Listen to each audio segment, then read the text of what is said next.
Joining the Observer on the air live couldn't be easier.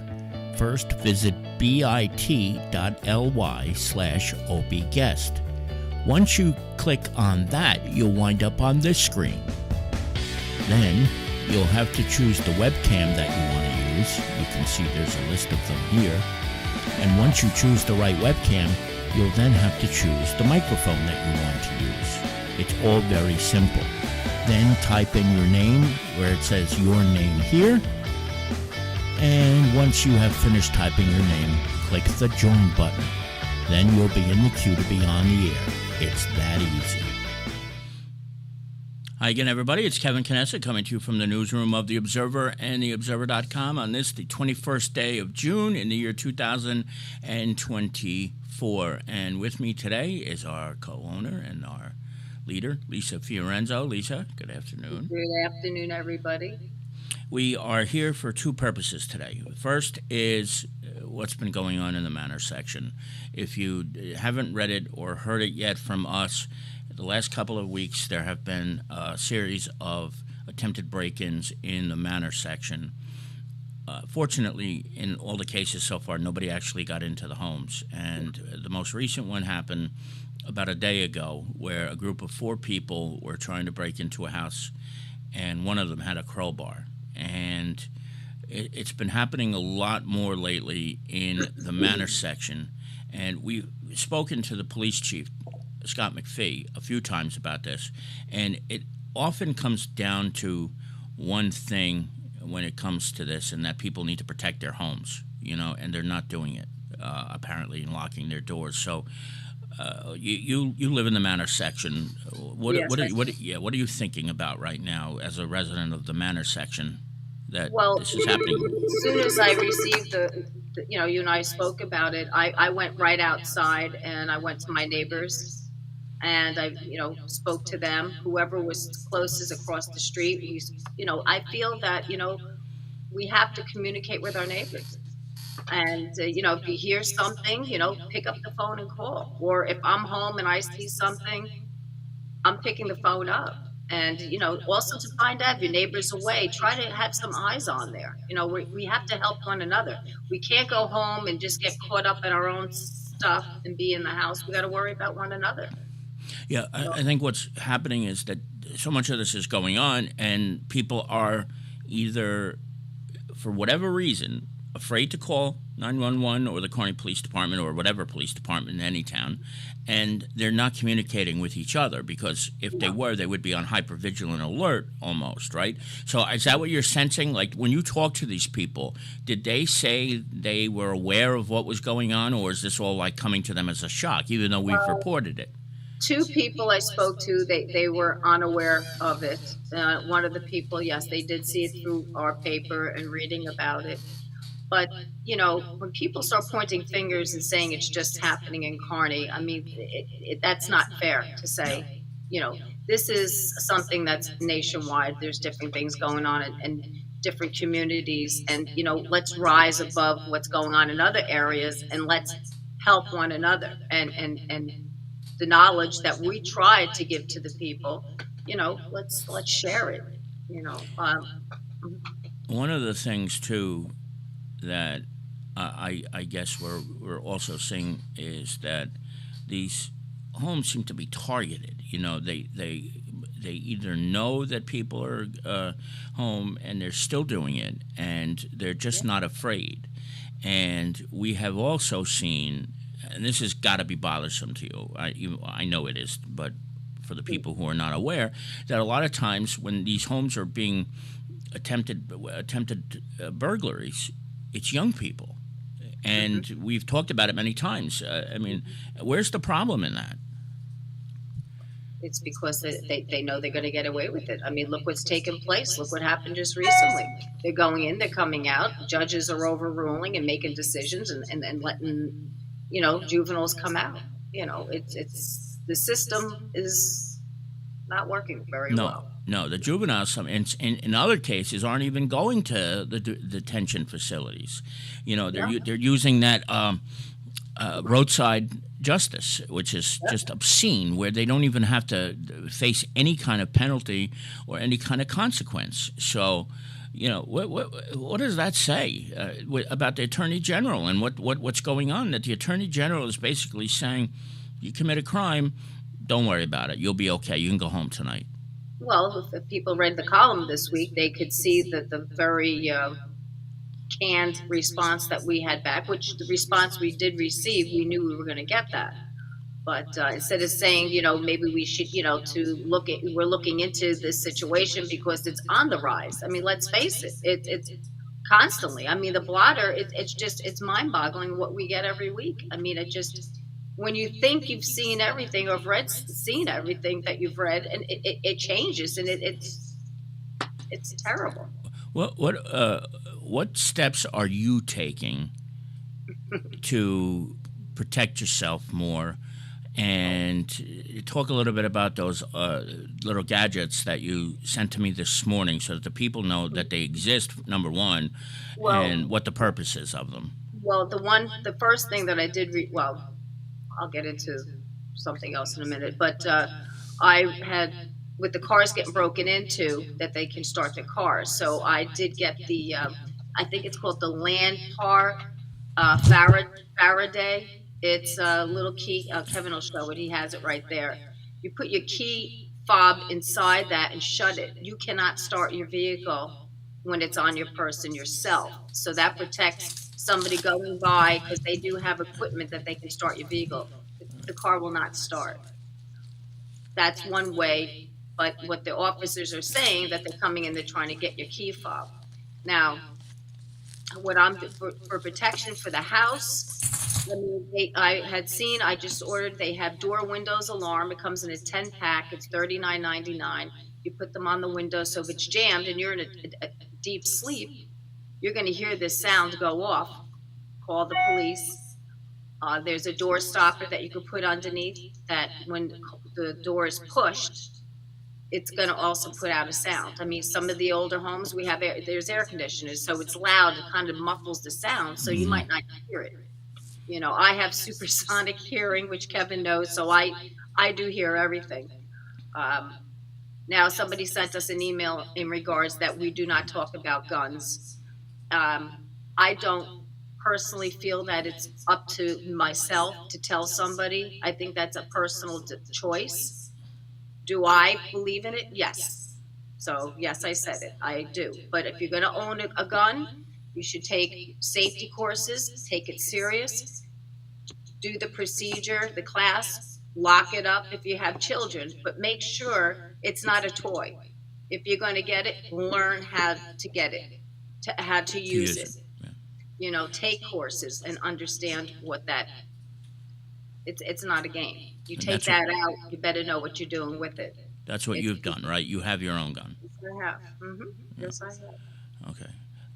The suggestion was that we needed to educate people more about how important it is to have a gun. What about what that guy said? That was kind of... No, I think what he was saying, that we should be pushing that, it was just not right. It's not something, if you're not comfortable with it, if you're afraid of it, or it's just not your belief, and then he's telling that people that don't own a gun to put a sign in front of their house. So you might as well keep your door open or tell them you don't have an alarm system. I don't understand what that logic of that was, what he meant. It was just, that's not what you do. Yeah. We were also talking about those devices. Where did you find those? The ones on Amazon. On Amazon. And they're $40, and you get 10 of them. The 10-pack that's for the door alarm, and then there's a door stop. There's a different one to put underneath. I forget how much it's pretty cheap. Yeah. But it's simple things to do.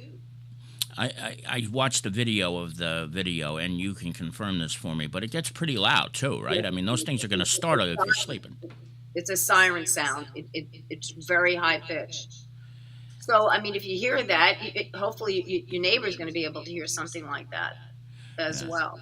Yeah. But, I have to say, and I'll when I walk the dog, I have walked out my back door and left it open. Just thinking, well, I'm just going to the front or to the end of the corner. I will not do that anymore. No, you really can't, because No, those are the moments that they're waiting for you. They see you go away with the dog, and they hoping you leave it open, and they just pounce on it. And right. maybe you don't bring the key fob with you. And even if you have a protective case, if your door's unlocked, they're going to take the protective case, take it out, and go for the cars. So Right. right, because I mean that's what we've basically been told too, that these people are not breaking in for material goods. They want key fobs. Right? I mean, isn't that basically what the experience has been so far? And it's a kind of, I mean, I'm not an, I would want one of the officers to talk about that, but I mean, I feel very, you're intruding into my home. You're intruding and you're wanting something that I've worked hard for it to have, and I'm supposed to just hand you my key fob. I mean, it doesn't sit right with me, but I understand it's either, you don't know how aggressive they're going to be, so it's a tough conversation. Well, what do you You know, think you would do? Like it's never happened to you, and I hope it never does. But what do you think you would do if you were sitting in your living room one day, and then somebody just intruded and came into the house? How do you react to something like that? well, I guess because I have something to protect myself, that would be the first thing that I would do, and warn them. I would also I always have a phone near me to dial 911. I'm hoping that situation where if I do have those alarms that I'm aware of it and I have enough time to react. You know, Are you concerned right now, though? Like, does it concern you that this is happening right in your neighborhood? But not, again, we made it clear it's not just the Manor section, and it's not just Kearny. I'm very concerned about it. I think it's a horrible way that we have to walk around thinking this way, looking over your shoulder, walking down the street, worrying about your neighbor. It's sad. It's scary. An elderly person's home alone and that happens. I mean, then we have a situation with somebody that was an ex-officer, right? Right, yes, yeah, Yeah. yes. So, So you you just know, never know who, they don't seem to be very caring about whose house it is. no, It's they just don't where care. it They is. go right into a home. Yeah. It's not, I don't know. It makes you just wonder about what you're supposed to do. That's why sometimes it's good to get the information from the police to let us know how to handle it the best we can. But I think with everyone having their eyes open, that helps as well. Right, because at one point we thought, well, maybe you should just, maybe you should keep your key fob in your bedroom and keep it Right. on you when you're sleeping. But they said no, because they're going to go look for those anyway. Exactly. So, but basically, what you're saying is, go ahead, take my key fob. I'd rather have my car stolen than have Right. somebody try to kill me. So that's what it's come down to. But that's the reality of the situation right now, right? Yes, it is. It is. What else would you like to say? Is there anything else you like about this whole situation that's bothering you more, or what should No, people I know? think I think the precautions that we're giving, the little extra things to purchase, I think that would help. So you hear that, it would help you, react. You have time. You hear that sound go off, you pick it up the phone, you call the police right away. Yeah. You know, And Lynn Michaels in the chat room said it pretty clear here. You gotta say something if you see or hear something. 100%. Right, because I don't know why it is, but people think it mustn't be anything. But the police, we talked to Chief Scott McPhee yesterday, and he said I'd rather send the guys, and there be nothing, than not to send somebody, and then later we find out something bad happened there. So, why are people afraid to call? I'll never understand that. Can you? I think it's almost like sometimes people are just afraid to have like, oh, they're going to think I'm a nuisance or I call too much. You know what? I'd rather be that person to pick up the phone and go, if something's going to happen, if you could stop it, I'd rather be that person, really. But I think really, I would get out and just speak with your neighbors. If you don't know them, get to know them. Know if they're going away. This is the summertime. People are going away. They could be ransacking the house across the street, and if it was easy there, you might be next. So if exactly. everybody starts being aware, I think that would also help. Like, you're not on my block. Get off my block. Yeah. You know? Well, how would you feel if, because, like, for example, Nutley just reinstituted this. Do you think it's gotten to the point right now where neighborhood watches need to be set up where people are in charge of being I careful to make sure? can't believe we don't have that. We live between two major cities. I mean, why don't we have it? Yeah, I don't know the Okay, answer. we I got don't. Jersey City. We have Newark over here. I mean, Kearny's not exactly small. No. I don't understand why we don't have it. Well, we did for many years. In fact, Carol Jean Doyle, the mayor of Kearny, was one of the first people to institute it back in 1979. Mm. But over the years, these things kind of phased out, which is exactly what happened in Nutley. Well, And listen, but they realized that they need it, and they brought it back. And they have captains who are in charge of each street, and like they their duty is to look out the window multiple times a day and to be aware of that. I'll be Captain Lisa. I'll volunteer. Isn't that funny? That is true. I volunteered already too. I mentioned it today. And Lynn Michael said it. She just said that to one of her neighbors in a group chat yesterday. So, Yeah. I think we've come to that point, and it's a shame. But you don't want it to be your town, but it is. And it's, again, remind people, where else is this happening? Everywhere, right? Oh yeah, it's happening all over the place. I think I was just told that something just happened recently in Nutley, so Yeah. it's happening everywhere. It's not Um, just here. Eileen just said something here too, and we said this morning when we were talking on the phone. They think someone else is going to make the phone call, and that came up with the fire this morning because, like, if everybody said somebody else is going to make a call, then nobody's going to call. Exactly. I looked out the window. I seen the black smoke. I took the picture, and I called there just to make sure because you just never know. And that was at 9:35, and it wasn't that far after that they were on their way there. But you know, better Yeah, be safe than sorry. better be safe than sorry. Lisa, this was fun. We got to do this more often, even though it's a horrible topic. But any It chance is. we get to do this is a good thing, and it's a good PSA for the residents. They need to be aware of this stuff. What I was going to just to elaborate on something you were talking about, people calling it or saying, they're afraid to do it. It's like us. That's why we always say to our readers, we don't always know everything that's going on. Right. So we do depend on you to pick up the phone, to give us a call, not messenger us on Facebook because we're not on there all the time. Sometimes the things get blocked. Pick the phone up or email us. If there's something going on in the area, if we could all join together and start putting something together to help one another, we really need to do that. We need to be a family, not just a town, a family to worry about, like, your neighbor. That's Be a right. good neighbor. And that transcends into the police too. If you see it, Mhm. you gotta do something about it because I mean, their hands are tied. So, in certain areas, their hands are tied. So maybe if we start being a little bit more aware, I don't know, word gets out. Hey, listen, that block, you got to be careful. Don't go over. They're all everyone's watching.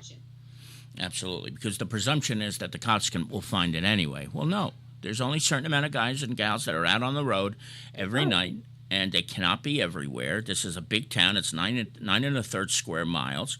There's no way to be able to patrol every single street, every single day, every single night in that way. So saying something is the most critical part about this and being aware of what's happening. Definitely. And I think having the ring as well is good because that goes off. So if someone's walking around, you're going to hear that as well. Absolutely. Absolutely. Well, we'll see what happens in the next couple of days, but I'm glad we had a chance to talk about this today. Thank you. All right. Thank you, Kevin. All right, Lee, I'll talk to you a little later, okay? Even though you're just across the hall. Okay. Okay, bye. Good night, everybody. Enjoy your weekend. All Stay right. cool and hydrated. Yeah, that's it. Thanks, Lisa. That's our Lisa Fiorenzo. She, of course, is our owner. And as somebody who lives in the Manor section, she is affected by this. Anybody who lives in the Manor. But again, you don't have to live in the Manor. This is not exclusive to the Manor. It is certainly not exclusive to the town of Kearny. Now, also today, a crazy day today. Lisa was mentioning 9:30. She sent me a photo of the fire that broke out at Raps Boatyard.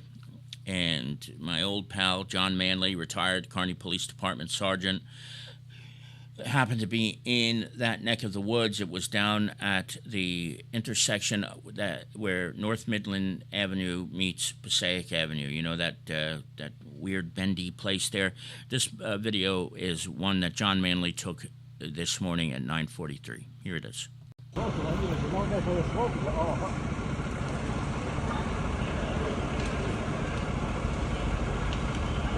Raps Boatyard, the old Raps Boatyard is burning here off of Passaic Avenue in Kearny. The building's been abandoned for years and it's totally up in flames now. Friday morning around 9:45 a.m.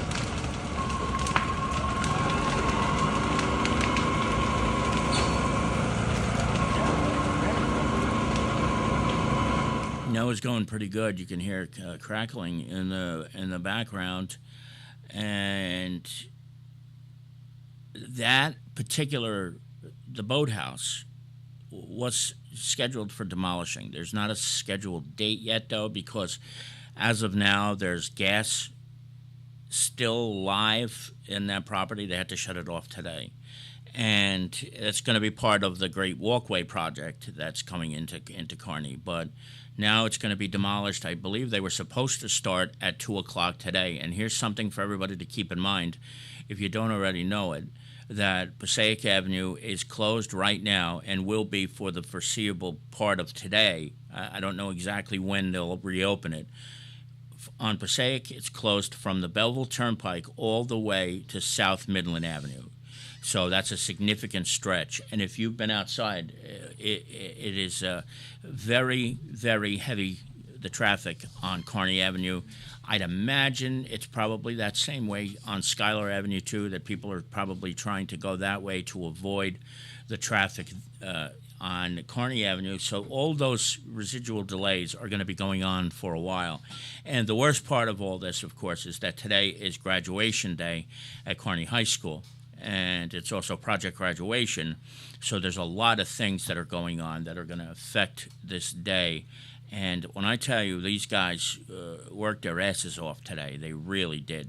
From the Kearny Fire Department, Harrison was there, a few other departments were there. The Gong Club came down, and Mina Ecladius and the Kearny PBA and Josh Lopez brought water to the guys this morning right at the beginning of the fire because they were exhausted. It's 90-something degrees right now. It's 96, and it was already 90 by the time this fire broke out. So you can imagine, and I'll start to show you here some of these images from today. Now, what you're looking at right here, and many of these images today that you're going to see are courtesy of Mayor Carol Jean Doyle, who was able to get down there quicker than I did, and I appreciate that very much, and I thank her for sharing these pictures with us.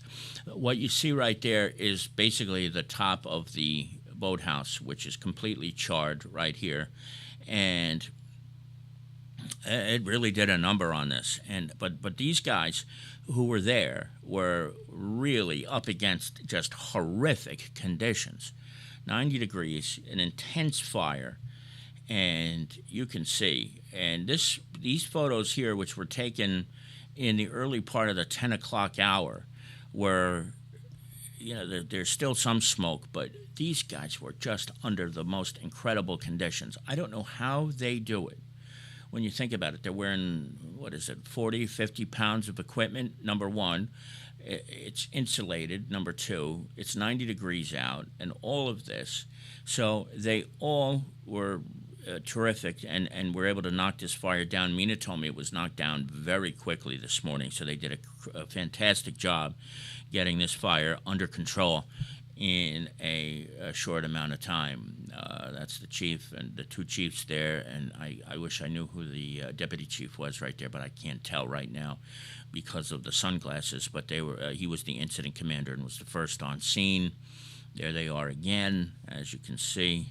And I'll just kind of bring you to this. There's some of the equipment, and that's the top of the roof at Raps, which again was scheduled for demolition, but now will be down by the end of the day because of the conditions over there. and that will certainly make the project go a little bit quicker. But yikes. And then we'll bring you here. Oh, okay, this is a post picture, obviously. That's Chief Scott McPhee on the left and Chief Joe Mastandria on the right. And we took that picture because we wanted to be sure that we had one of them and we can have them in the paper a couple of weeks in a row.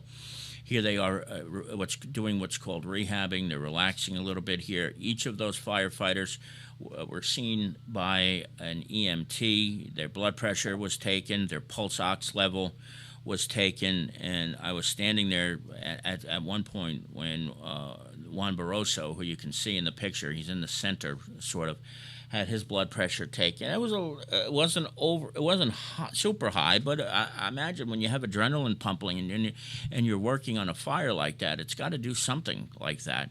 So after each fire, they all go through that whole process, and fortunately, they are all in good condition today, this afternoon rather.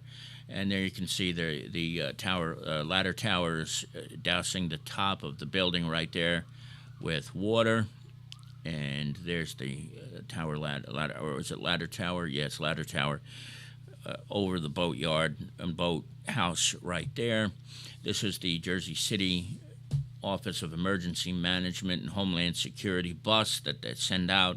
It's air conditioned and a good place where they can go in and get a little bit of relaxation. And you could see there were a lot of police units on scene also. And when I first got to the scene, I was at South Midland and Passaic Avenue, and I saw Officer Jonathan Dowie, and the poor guy was drenched, and it was only a little while at that point. That's how bad it was today. And the bunch of guys were blocking off traffic and keeping the control. So this was a great example of where the police and the fire department always do a tremendous job coordinating with each other. And thankfully, at least now, as of now, nobody was hurt in the course of this fire on this day, the 21st day of June in the year 2024. So fortunately, what could have been tragic was not as bad as it was because they put the fire out so quickly. So that's the little recap today for what's going on in the last 24 hours between this attempted burglary in the Manor Section, the third of its kind, I think, in the last 2 weeks, and then this fire that broke out this morning. It's been a busy day for the emergency services. So keep in mind, again, that for the foreseeable future, today at least, Passaic Avenue is going to be closed all the way from the north border of Kearny at the North Arlington interchange over there, all the way south to South Midland Avenue, because they're going to be demolishing the old boathouse tonight. And God willing, they're already there. They were supposed to, I believe, show up today at 2 o'clock this afternoon, but who knows how long that's going to take. And, of course, remember, it is also Kearny High School's graduation tonight. If you're going, make sure you bring a lot of water with you because it's going to be hot as heck. It really is tonight. Probably as bad a condition as you could ask for on a graduation night on a field at Kearny High School Stadium. So let's just hope that nobody is hurt or injured from the weather, and that it's a great ceremony. And then, of course, tonight is Project Graduation, one of the finest things that happens in this town. And God willing, all the kids will have a great time and be safe and come home tomorrow morning just as uninjured and unhurt as they would that night before the graduation. That's going to do it for this edition of the Observer Live. I start off by thanking Lisa for joining me today for the first time in a long time. I want to thank each and every one of you for being here today and watching this. Please stay cool, everybody. Stay hydrated and look out for your neighbors because you never know. It could be you one of these days, and I just hope it's not.